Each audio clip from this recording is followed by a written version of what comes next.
Hello बच्चों, कैसे हैं आप लोग। आई थिंक सब कुछ अच्छा होगा और आप फिजिक्स को बहुत अच्छे तरीके से कर रहे होंगे। तो अपने इलेक्ट्रोस्टैटिक्स के चैप्टर में आज जो हम पढ़ेंगे वो है गॉस लॉ की एप्लीकेशन। और गॉस लॉ की एप्लीकेशन पढ़ने से पहले गॉस लॉ आपने बहुत अच्छे से कर लिया होगा। तो जिन बच्चों ने गॉस लॉ पहले नहीं किया है और ये वीडियो देख रहे हैं तो सबसे पहले प्रीवियस वीडियो में जाकर गॉस लॉ को कीजिए। इस वीडियो के कमेंट सेक्शन में आप या डिस्क्रिप्शन में जाके आप देखेंगे तो इसका लिंक मिल जाएगा गॉस लॉ का, वो पहले पढ़िए, उसके बाद फिर आप इसको पढ़िए तो समझ में आएगा। तो बेटा मैं हूं सक्षमवत्स, आपका फिजिक्स टीचर, और शुरू करते हैं अपने आज के इस लेक्चर को। ठीक है, तो बेटा गॉस लॉ हमने बहुत अच्छे से किया था। तो गॉस लॉ में ये भी पढ़ लिया कि जो टोटल इलेक्ट्रिक फ्लक्स निकलता है वो कहाँ निकलता है, सिर्फ और सिर्फ 3D क्लोज सरफेसेस के लिए, और ओनली क्लोज सरफेसेस पे ही गॉस लॉ अप्लाई होता है। अगर सरफेस आपका ओपन है तो गॉस लॉ अप्लाई नहीं हो सकता। तो इसी तरह गॉस लॉ की जो एप्लीकेशंस हैं तो बेसिकली 5 मेन एप्लीकेशंस हैं। पांचों इंपॉर्टेंट है क्योंकि कंपटीशन में बहुत पूछी जाती हैं और बोर्ड में भी बहुत पूछी जाती हैं। तो जो सबसे पहली एप्लीकेशन है वो है electric field intensity due to straight wire. और स्ट्रेट वायर भी कैसी है, इनफाइनाइट लेंथ की। तो straight wire of infinite length having uniform charge density. तो सबसे पहले एप्लीकेशन लिख लेते हैं, यानी हमें निकालना क्या है, electric field intensity due to a straight infinite uniformly charged wire। तो देखो बेटा, अपने पास क्या चीज गिवन है, अपने पास गिवन है एक वायर। ये मान लो हमारे पास एक वायर है, इस तरह के एक वायर है, and this wire is uniformly charged. तो जैसा कि हमने पहले ही पढ़ा है कि जब वो चार्ज वायर पे डिस्ट्रीब्यूट होता है, लेंथ पे डिस्ट्रीब्यूट होता है, तो कौन सा डिस्ट्रीब्यूशन होता है, लीनियर चार्ज डिस्ट्रीब्यूशन। अब इसकी जो लेंथ है ना, ये इनफाइनाइट है, इनफाइनाइट लेंथ है। इनफाइनाइट लेंथ में से हमने ये 2 सेक्शन चूज कर लिए, एक सेक्शन ए है, दूसरा सेक्शन ये बी है, और ए से बी तक की जो लेंथ है ये हमने मान ली कि भाई ये लेंथ जो है ना वो एल है, ऐसा हमने कंसीडर कर लिया। अब गॉस लॉ अप्लाई करना है और हमें ये बताना है कि इस डिस्ट्रीब्यूशन की वजह से ये जो चार्ज डिस्ट्रीब्यूट है किसके ऊपर, लाइन के ऊपर, तो फील्ड कितना होगा। अब बड़ा ध्यान से देखो, ये चार्ज है, फील्ड कहाँ हो सकता है, क्योंकि ऊपर से लेकर नीचे तक तो लेंथ ही है, तो चार्ज या तो इधर होगा या इधर होगा। अब एक चीज मैं जो बताने जा रहा हूं बड़ा ध्यान से सुनना बेटा, और ध्यान आपका यही होना चाहिए, क्योंकि अगर ये पॉइंट मिस कर दिया तो आगे एप्लीकेशन में बड़ा दिक्कत आएगी आपको। तो क्या है कि जब भी गॉस लॉ अप्लाई करेंगे, तो पीछे भी बताया था मैंने, दोबारा बता रहा हूं, गॉस लॉ अप्लाई करने के लिए गॉसियन सरफेस का होना मस्ट है। तो सबसे पहले हमको क्या करना पड़ेगा, गॉसियन सरफेस इमेजिन करना पड़ेगा, और वो गॉसियन सरफेस कैसा होगा वो आपको गिवन कंडीशन के अकॉर्डिंग चूज करना है। तो गॉसियन सरफेस हमने पढ़ा ही है कि ऐसा सरफेस जिसके हर पॉइंट पर इलेक्ट्रिक फील्ड की वैल्यू क्या रहती है, सेम रहती है। ठीक है, तो इसमें क्या होगा, तो इसमें पहले जो गिवन है वो लिख लेते हैं। क्या गिवन है कि वायर है, यूनिफॉर्मली चार्ज है। इस यूनिफॉर्मली चार्ज का मतलब क्या होता है, charge is equally distributed on unit length, है ना, हर जगह इक्वल डिस्ट्रीब्यूशन है, ऐसा नहीं कहीं कम है कहीं ज़्यादा है। तो इसका मतलब यहाँ जो लैम्डा होगा, लीनियर चार्ज डेंसिटी, वो क्या होगा, चार्ज पर यूनिट लेंथ। तो क्यू कितना हो जाएगा, लैम्डा इंटू एल। तो ये हो जाएगा आपका। अब क्या है कि हमने यहाँ पर गॉसियन सरफेस ड्रॉ करना है। तो गॉसियन सरफेस जब ड्रॉ करेंगे तो गॉसियन सरफेस की शेप कैसी आएगी बताओ, आप खुद सोचो कैसी होनी चाहिए। गॉसियन सरफेस ऐसा बने कि जहाँ भाई इलेक्ट्रिक फील्ड वैल्यू सेम आए। तो आप इमेजिन करोगे तो आपको इमेजिनेशन में क्या मिलेगा, जैसे एक हिंट देता हूँ, देखो मुझे यहाँ से 5 सेंटीमीटर इधर और यहाँ से 5 सेंटीमीटर इधर, 5 सेंटीमीटर इधर 5 सेंटीमीटर इधर फील्ड चाहिए, तो डिस्टेंस बराबर होगा, फील्ड बराबर आएगा। ऐसी पूरी एक लाइन बन सकती है और यहाँ सर्कल मार दे तो क्या बनेगी शेप, सिलेंडर। तो हमने यहाँ पर क्या किया, एक गॉसियन सरफेस कंसीडर किया, ये गॉसियन सरफेस कंसीडर कर लिया। और ये गॉसियन सरफेस की शेप कैसी है, तो इस गॉसियन सरफेस की शेप है सिलिंड्रिकल। ये सब 3D डायग्राम बेटा। तो ये हमने एक सिलिंड्रिकल गॉसियन सरफेस कंसीडर कर लिया ना, एक सिलेंडर, सिलेंडर के अंदर से यानी सिलेंडर की जो एक्सिस होती है, एक्सिस यहां पर क्या है, वायर है, ये जो वायर है ये एक्सिस है, ठीक है, इस सिलेंडर की। इस तरह से गॉसियन सरफेस, यानी हम लिख लेंगे consider a Gaussian surface cylindrical in shape and wire as its axis, ये जो वायर है इसकी एक्सिस। तो जैसे सिलेंडर कंसीडर करेंगे तो इसके कितनी एक्सिस बनेंगे, देखोगे तो एक एक्स, देखो ये बन गया एक सरफेस, तो ये बन गया एक सरफेस आपका बनेगा ये, यानी कि दो तो हो गए एज, और तीसरा हो गया इसका ये जो कर्व्ड सरफेस एरिया है ना, ये जैसे मान लो ये मार्कर है, सिलिंड्रिकल शेप है, तो एक ये हो गया, एक ये हो गया, ये दो सरफेसेस हो गए, और तीसरा ये जो कर्व्ड सरफेस है ये हो गया। तो अब यहाँ क्या करेंगे, हम एरिया वेक्टर लेंगे। तो यहाँ ध्यान दो, यहाँ जो एरिया वेक्टर आएगा वो ऊपर आएगा एन कैप, यहाँ जो एरिया वेक्टर आएगा वो नीचे आएगा एन कैप। और मान लो यहाँ मैंने कोई पॉइंट ले लिया P, जहाँ पर मुझे क्या निकालना है, क्या निकालना है यहाँ पे, इलेक्ट्रिक फील्ड। तो यहाँ पर एक छोटा सा एरिया एलिमेंट कंसीडर कर लेंगे जिसका एरिया वेक्टर कहाँ होगा, एन कैप, आउटसाइड, ठीक है। और क्योंकि चार्ज पॉजिटिव है तो इलेक्ट्रिक फील्ड कहाँ होगा, पॉजिटिव की वजह से इस तरफ। यही काम इधर भी हो सकता है, बट क्योंकि कर्व्ड सरफेस एरिया है ना पूरा, तो हम पूरा सरफेस एरिया ले लेंगे तो फील्ड उतना ही काउंट हो जाएगा, ठीक है। नहीं तो इधर का लेके इधर का लेके जोड़ना पड़ता है, तो हम यहाँ सीधा क्या ले लेंगे, टोटल सरफेस एरिया। तो तीन ही सरफेसेस में हमारा काम चल जाएगा। अब ध्यान दोगे यहाँ पर इलेक्ट्रिक फील्ड कहाँ है, इस तरफ, तो एंगल कितना हो गया, 90। अब इलेक्ट्रिक फील्ड इधर 90 एंगल होने के बाद cos 90 जीरो होता है, यहाँ भी ऐसे ही होगा, इलेक्ट्रिक फील्ड इधर है, एंगल 90। तो जो एजेस हैं, there is no contribution, there is no contribution in total electric flux by edges. जो एजेस हैं इनका कोई कंट्रीब्यूशन नहीं होगा, क्यों, क्यों नहीं होगा, क्योंकि थीटा 90 है, थीटा 90 यानी कि इलेक्ट्रिक फील्ड और एरिया वेक्टर के बीच का एंगल 90 है, इसलिए कोई कंट्रीब्यूशन नहीं होगा। फ्लक्स जीरो हो गया यहाँ पे, तो फ्लक्स किसका होगा, सिर्फ कर्व्ड सरफेसेस का। देयरफॉर टोटल फ्लक्स, जो टोटल इलेक्ट्रिक फ्लक्स आएगा वो सिर्फ किसका आएगा, इस कर्व्ड सरफेस एरिया का। तो जो टोटल इलेक्ट्रिक फ्लक्स आएगा phi integration of E dot d s, इसको सॉल्व कर लो, integration of E d s, dot product हटाएंगे तो क्या आता है, कॉस थीटा। अब दोनों के दोनों एक ही डायरेक्शन में है तो एंगल जीरो हो गया, ई कांस्टेंट है क्योंकि गॉसियन सरफेस से बाहर आ जाएगा, इंटीग्रेशन होगा सिर्फ ds का। अब ds का इंटीग्रेशन करोगे तो क्या आएगा, ds का इंटीग्रेशन आएगा s यानी सरफेस एरिया। अब यहाँ कौन सा सरफेस एरिया लेंगे सिलेंडर का, क्योंकि सिलेंडर के तो दो सरफेस एरिया होते हैं, एक कर्व्ड सरफेस एरिया, एक टोटल सरफेस एरिया। तो बताओ यहाँ कौन सा लेंगे, सोचो मन में। अब देखो यहाँ एजेस तो वैसे ही खत्म है, तो ये तो हम ले ही नहीं सकते, तो टोटल सरफेस एरिया लेने के बजाय कौन सा लेंगे, कर्व्ड सरफेस एरिया। तो यहाँ कर्व्ड सरफेस एरिया का फॉर्मूला क्या होता है, 2 पाई, और मान लो इसकी रेडियस r है, ये डिस्टेंस भी मान लो r है, तो 2 पाई r, h होता है हाइट, यहाँ हाइट कितनी ली है l, तो 2 पाई r l। इतना हमारे पास टोटल फ्लक्स आ गया। अब according to Gauss law, Gauss law क्या कहता है बेटा, गॉस लॉ कहता है कि भाई फ्लक्स किसके इक्वल होगा, क्यू बाय एप्सिलॉन नॉट।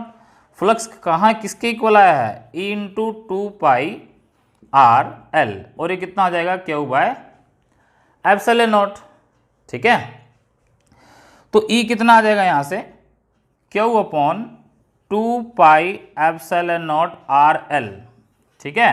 अब इस क्यू की वैल्यू ये रख दो, लैम्डा इंटू एल, तो ई कितना आएगा, lambda into L upon 2 pi epsilon naught r L, L से एल कैंसिल, तो ई क्या आ जाएगा, lambda upon 2 pi epsilon naught r. तो this is the final answer for electric field intensity due to straight infinite wire being uniformly charged. ये electric field की value आ गई बेटा। तो एक बार इसको आप स्क्रीनशॉट ले लो इसका, या पोज करके इसको नोट कर लो, ठीक है। फिर इसमें हम थोड़ा सा आगे बढ़ते हैं। एक बार इसको स्क्रीनशॉट लो या इसको पोज करके नोट करो। तो कर लिया होगा। अब देखो इसमें क्या है, इलेक्ट्रिक फील्ड हमारा आया lambda upon 2 pi epsilon naught r. इसमें कहीं भी चार्ज नहीं है, चार्ज नहीं है ना, उस चार्ज का रोल कहाँ है, लैम्डा के अंदर। तो कुल मिला के कहने की बात क्या है कि जो इलेक्ट्रिक फील्ड है वो लैम्डा के क्या है, डायरेक्टली प्रोपोर्शनल, और दूसरा देखोगे आर के क्या है, इनवर्सली प्रोपोर्शनल। तो यही इंपॉर्टेंट चीज यहां नोट करने की है कि जो स्ट्रेट इनफाइनाइट वायर के केस में इलेक्ट्रिक फील्ड लैम्डा के डायरेक्टली होगा और आर के इनवर्सली होगा। अब जनरली जो इलेक्ट्रिक फील्ड होता है बेटा, ध्यान दो, इलेक्ट्रिक फील्ड क्या होता है, इनवर्सली टू आर स्क्वायर, है ना। जब सिंगल पॉइंट चार्ज की बात करते थे, इलेक्ट्रिक फील्ड का फॉर्मूला क्या आता था, E = k by r square. तो इलेक्ट्रिक फील्ड आर स्क्वायर के इनवर्सली होता था जब सिंगल पॉइंट चार्ज हो, बट जब चार्ज लाइन पे डिस्ट्रीब्यूट है, in this case electric field क्या है, आर के इनवर्सली है, ठीक है। इसकी ये जो स्ट्रेट वायर है, हम इस स्ट्रेट वायर की वजह से इलेक्ट्रिक फील्ड कूलम्स लॉ का इस्तेमाल करके भी निकाल सकते हैं, बट यहाँ हमने गॉस लॉ का इस्तेमाल किया है। तो उसमें क्या देखा कि इलेक्ट्रिक फील्ड आर स्क्वायर के ना होके आर के इनवर्सली है। तो यहाँ अगर इसका ग्राफ बना दें हम, इलेक्ट्रिक फील्ड वर्सेस आर, तो ग्राफ कैसा आएगा, इस तरह का ग्राफ आएगा इन दिस पर्टिकुलर केस। इसी तरह अगर इलेक्ट्रिक फील्ड का लैम्डा के साथ ग्राफ बना दें तो स्ट्रेट लाइन आएगा, यानी कि जितने ज़्यादा चार्ज डेंसिटी होगी फील्ड उतना ज़्यादा आएगा। दूसरी बात और ध्यान देने वाली क्या है, यहाँ पॉजिटिव चार्ज है तो इलेक्ट्रिक फील्ड की डायरेक्शन आउटवर्ड आई है, अगर नेगेटिव होता तो इलेक्ट्रिक फील्ड की डायरेक्शन कहाँ जाती, इनवर्ड, ठीक है। तो उसको हम बोल देते हैं पॉजिटिव में रेडियली आउटवर्ड और नेगेटिव में क्या बोल देते हैं, रेडियली इनवर्ड, ठीक है।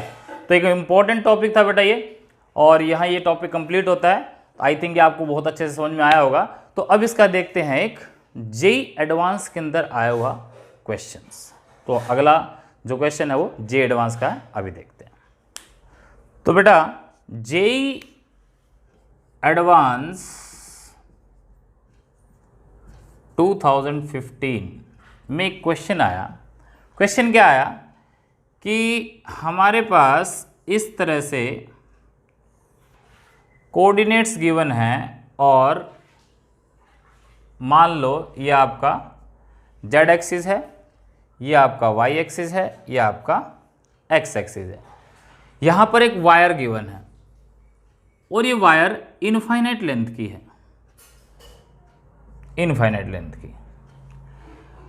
यहाँ से ये √3/2 a डिस्टेंस पर है, O इसका ओरिजिन है, ठीक है। और ये वायर जो है इस तरह से यूनिफॉर्मली चार्ज्ड है, यानी कि जिसकी चार्ज डेंसिटी है lambda, linear charge density lambda है। यहाँ पर एक इस तरह से स्क्वायर रखा है और वो इस तरह से रखा है सच दैट, थोड़ा सा इसको अच्छे से बना लें हम, यहाँ एक स्क्वायर नहीं सॉरी रेक्टेंगल रखा है। उस रेक्टेंगल का सेंटर जो है वो ओ पर है, उस रेक्टेंगल का सेंटर यानी कि जो डायगोनल इंटरसेक्ट करता है, जो बीट मिड पॉइंट आता है, वो ओरिजिन पे है। और ये लेंथ इसकी दे रखी है L, ये दे रखा है आपको A। क्वेश्चन क्या कह रहा था कि इलेक्ट्रिक फ्लक्स, इसका नाम रख लो A B C D, electric flux due to infinite straight wire through ABCD is lambda L upon n epsilon naught, then find the value of n। ये कह रहा है कि जो ये जो रेक्टेंगल दे रखा है, इस रेक्टेंगल से इस वायर की वजह से जो फ्लक्स निकल रहा है वो इतना है। फ्लक्स नहीं पूछा उसने पूछा इतना फ्लक्स निकल रहा है, एन की वैल्यू कितनी होगी। तो बड़ा ध्यान से समझो बेटा इसको। हमने गॉस लॉ में क्या किया है, गॉस लॉ में ये पढ़ा है कि भाई अगर अप्लाई करना है तो गॉसियन सरफेस होना चाहिए, है ना। अब यहाँ जब हमने देखा कि लीनियर चार्ज डिस्ट्रीब्यूशन आया तो गॉस लॉ की एप्लीकेशन माइंड में आई कि हाँ वो इस्तेमाल कर सकते हैं, बट वो तो इसके चारों तरफ सिलेंडर कंसीडर करेंगे। तो इसके चारों तरफ तो कर सकते, इतना बड़ा कंसीडर कर लो कि ये वायर तो आया है, ये प्लेट भी साथ में आ जाए उसके अंदर, ठीक है। तो उससे क्या हुआ, जो गॉसियन सरफेस है, गॉसियन सरफेस में कितना चार्ज आ रहा है, यानी कि ये चार्ज तो यहाँ से यहाँ तक है, हमें तो सिर्फ यहाँ से लेके यहाँ तक का चाहिए, तो कितना चार्ज आ रहा है। अगर चार्ज पता लग जाएगा तो फ्लक्स भी पता लग जाएगा। थोड़ा सा इसको देखते हैं, समझते हैं। अगर देखो मान लो मैं सिलेंडर कंसीडर करूँगा तो यहाँ किस तरह का सिलेंडर बनेगा, इस तरह का बनेगा। थोड़ा सा इमेजिन करना ध्यान से, ये थोड़ा सा इस तरह का बनेगा, ये इस कोने से पास होता हुआ और इस कोने से भी निकलेगा, और इसी तरह यहाँ पर इस कोने से और इसको मिला देंगे। थोड़ा सा इमेजिन करोगे ये सर कहोगे ये तो बहुत हौच पौच सा मामला हो गया ना। थोड़ा सा इसको और एलेबोरेट करते हैं। तो मान लो जो गॉसियन सरफेस बनेगा वो ऐसा बनेगा, सिलेंड्रिकल, इस तरह का सिलेंड्रिकल गॉसियन सरफेस बनता है। अब मान लो इस सिलेंड्रिकल सरफेस में ये जो प्लेट रखी हुई थी ABCD वो ऐसे रखी हुई है ना, ये रखी हुई है, ये हमने मान लिया। ये जो रेक्टेंगुलर है, सॉरी मैं बार बार स्क्वायर बोल देता हूँ, ABCD, ये रेक्टेंगुलर शेप है। इसको मैं थोड़ा सा बड़ा करके दिखाया आपको, इस तरह से रखा हुआ, और वायर भी इसी में है, ये वायर भी इसी में है। ये पॉजिटिव चार्ज है इनफाइनाइट लेंथ की। अब जो वायर है इसमें, तो देखो गॉसियन सरफेस मैं कितना बड़ा कर सकता हूं, बट फ्लक्स मैंने इससे निकालना है, तो मुझे चार्ज सिर्फ कहां से कहां तक का चाहिए, C से लेकर D तक का ही चार्ज चाहिए ना। तो C से लेकर D तक की वायर की जो लेंथ है वो कितनी होगी, तो कितनी है ये L, यानी कि ये जो L है L लेंथ तक की तो है, यानी कि चार्ज कितना होगा, लैम्डा क्या होता है Q/L। अब यहाँ L कितना है, ये कैपिटल वाला, तो Q कितना हो जाएगा लैम्डा इंटू L। देखो टोटल चार्ज निकालेंगे तो लैम्डा बाय इनफाइनाइट लेंथ मान लो पूरी L थी, तो lambda lambda is equals to Q/L है, तो Q हो जाता लैम्डा इंटू में स्मॉल l। बट क्योंकि पर यूनिट लेंथ यूनिफॉर्म है तो लैम्डा इंटू जितना लेंथ लेना है, यानी कि 1 मीटर पे लैम्डा, L मीटर पे लैम्डा इंटू L। ये हमारे पास चार्ज आ गया जो इस गॉसियन सरफेस के लिए चाहिए, ठीक है। अब अगर मैं ये जो वायर आई मेरे पास यहां से लेके यहां तक के लेंथ की, इसके टोटल फ्लक्स की बात करूं, टोटल इलेक्ट्रिक फ्लक्स, तो कितना होगा total electric flux, Q/ε0। Q कितना है लैम्डा L अपॉन ε0। अब कई बच्चे यहां तक कर देंगे सोल्व और कह देंगे भी यहां तो कुछ आया नहीं, इसका मतलब N1, ऑप्शन में 1 भी होगा, 1 लगा देंगे, बट वो गलत होगा। क्यों गलत होगा, ध्यान दो, क्योंकि टोटल इलेक्ट्रिक फ्लक्स आया हमारा, टोटल इलेक्ट्रिक फ्लक्स किसका, यहां से लेके यहां तक की जो वायर ली है गॉसियन सरफेस के अंदर। थोड़ा इमेजिन करो, ये मेरी वायर है और गॉसियन सरफेस ऐसा ऐसे गोल गोल बना हुआ है। तो जब गोल गोल बना हुआ है, ध्यान देना, ऐसे गोल गोल बना हुआ है, तो फ्लक्स यहां से भी निकलेगा, इधर से भी, इधर से भी, इधर से भी, इधर से भी, इधर से भी, इधर से भी, इधर से भी, हर साइड से निकलेगा ना। फ्लक्स तो हर साइड जा रहा है, इधर भी जा रहा है, इधर भी जा रहा है, ऊपर भी जा रहा है, नीचे भी जा रहा है, इस कोने में भी, इस कोने में भी। तो हमें तो सिर्फ इस रेक्टेंगल का फ्लक्स चाहिए, ठीक है। तो यहां ध्यान दोगे कि वायर ऐसे लंबी थी, वायर तो पूरी लंबी है और वो छोटे से हिस्से में है, तो फ्लक्स ऐसे जाएगा ना, नहीं समझे भाई, वायर ऐसे है, प्लेट ऐसे है, और फ्लक्स तो इसके अंदर से ऐसे पास होगा ना, ऐसे इस तरह से, तो फ्लक्स तो ऐसे निकलेगा, क्योंकि फ्लक्स इधर से भी जाएगा और उधर से भी जाएगा, ठीक है। तो इसको थोड़ा सा कंसीडर करेंगे तो ये जो फ्लक्स आया, ये फ्लक्स आया 360 डिग्री रोटेशन, यानी कि पूरे के पूरे गॉसियन सरफेस पे है ये तो, यानी कि जो ये सिलेंड्रिकल शेप थी 360 डिग्री के लिए है। तो अगर हमें इसका इंक्लिनेशन पता लग जाए कि ये कितने एंगल पे है, तो हमें उसका फ्लक्स जो फ्लक्स है वो फाइंड आउट हो जाएगा। तो वो कैसे फाइंड आउट करेंगे, इसको मैं थोड़ा सा स्टेटमेंट को साफ कर रहा हूँ यहाँ समझाने के लिए। तो उसके लिए क्या करेंगे, उसके लिए हम करते हैं कि ये जो शेप है ना, इस तरह से शेप है, मान लो थोड़ा सा दूसरे कलर से आपको ड्रॉ करके दिखाते हैं। ये मेरे पास प्लेट थी, ठीक है, ये प्लेट है। अब ये वायर है, ये वाली जो वायर थी ये वायर है मेरे पास। अब इस प्लेट का देखो ये ओरिजिन है, यानी कि सेंटर है। तो सेंटर से ये जो डिस्टेंस है ये वाला, ये कितना है, √3/2a। ये डिस्टेंस √3/2 है, ठीक है। अब ध्यान से समझना, इसी के बिल्कुल बराबर यहाँ एक मिड पॉइंट ले लूँ, जो सेंटर था उसका बिल्कुल मिड पॉइंट लिया, ठीक है, और ये पॉइंट है। तो यहाँ से एक इस तरह से पहले एक तो लाइन ड्रॉ करें ऐसे, और यहाँ से मैंने ये ड्रॉ कर लिया। ये लाइन बिल्कुल पैरेलल है। ये पॉइंट मान लो मैंने P पॉइंट माना है। इस पॉइंट को और इस पॉइंट को मिला दो, थोड़ा सा 3D है देखो, यानी कि फ्लक्स ऐसे निकल रहा था ना, ये जो इस तरह से आपका सरफेस था, अगर मैं ऐसे समझूँ इस तरह सरफेस था तो वो ऐसे निकल रहा है ऐसे।